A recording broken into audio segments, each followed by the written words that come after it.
Radio Laser fait la part belle à la scène locale. Les artistes à ne pas rater. Don't tell me what I should say. I want to cry. I want to cry. Don't tell me if I should stay. I want to die. I want to die. Cette semaine, ce n'est pas une semaine comme les autres. Avec la scène locale sur Radio Laser, on accueille la pianiste néoclassique Cécile Serrault qui s'est lancée dans un projet assez hors du commun. Comme elle nous l'expliquait hier, l'idée a été de composer une musique pour rendre hommage à un ami disparu et cette requête lui vient de la famille de cet ami. Autant dire que ce projet musical, il a dû être compliqué à mettre en place. Cécile a d'ailleurs commencé à nous en parler hier. Et d'ailleurs, dans cet exercice, Cécile, on note que votre musique reste très sobre. Il n'y a pas de grandes effusions, de grandes envolées lyriques. Vous avez voulu faire, c'est ça, des choses sobres. Ah oui, puis surtout pas, parce que pour moi, les grandes effusions risquent de faire basculer dans un pathos. Tout ce qui est excessif comme ça ou trop marqué, je trouve que ça dessert les propos, les émotions et je m'en méfie en fait. Enfin, en tout cas, de toute façon, ça ne me vient pas du tout à l'esprit et je crois qu'il n'y a rien de plus sincère et de plus émouvant que quelque chose d'assez pudique, épuré, comme juste un trait de crayon et que tout le monde comprend. En fait, c'est pas la peine d'en rajouter des tonnes, quoi. Est-ce que je peux vous demander comment la famille de cette personne a perçu l'album ? Parce que j'imagine que voilà, il y a eu une écoute. Alors, il y a eu une écoute surtout de mon ami Jade. Je lui ai envoyé tout de suite quand ça a été prêt au niveau du son, quoi, en fichier privé. Et sa réponse m'a bouleversée. Elle était elle-même incroyablement touchée, bouleversée. Elle m'a dit que c'était le plus bel hommage qu'on leur avait fait. Et surtout, elle m'a dit que j'avais réussi avec ma musique à la renvoyer dans la vérité de leurs souvenirs. Ce qui était, je n'imaginais pas avoir accompli autant en fait.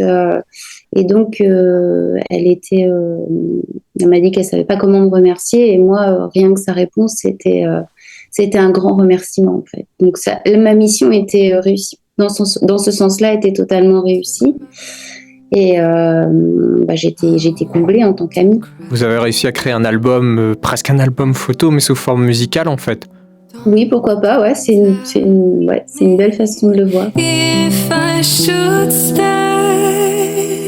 I want to die. I want to die. I need to lay down. Just lay down.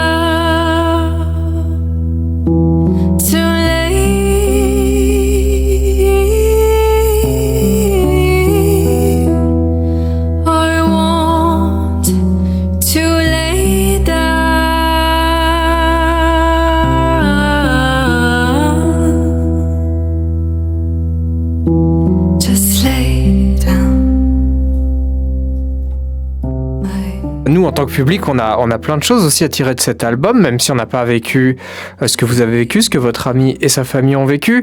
Mais voilà, c'est un objet qui est beau, qui est agréable à écouter. Et il y a une première pour vous, c'est qu'il y a du chant dans l'album. Et ça, c'est quelque chose de nouveau dans votre musique. Ah oui, tout à fait, c'est nouveau. Alors, il y a eu une évolution entre mes 3 albums, parce que le premier était clairement uniquement instrumental. Le deuxième, je ne sais pas si vous vous souvenez, j'introduisais une voix féminine, mais sans parole. C'est vrai. Et puis là, je me suis un peu laissée aller à quelques paroles quand même. Je suis moins mutique, on va dire, peut-être. Voilà, donc effectivement, il y a 3 chansons sur l'album. Et alors, Pardon, Oui, avec le recul, j'allais vous demander qu'est-ce que vous pensez de cette incursion des paroles dans votre musique. J'imagine que ça vous convient si c'est dans l'album, forcément, mais comment vous le voyez? alors, j'ai envie de vous répondre qu'en fait, je ne choisis pas quelque part. Les choses me viennent comme ça, donc en fait, je laisse faire, j'accueille ce qui arrive. Peut-être que c'est mon inconscient qui me dicte les formes ou les routes à suivre pour exprimer ce qu'il y a à exprimer sur le moment.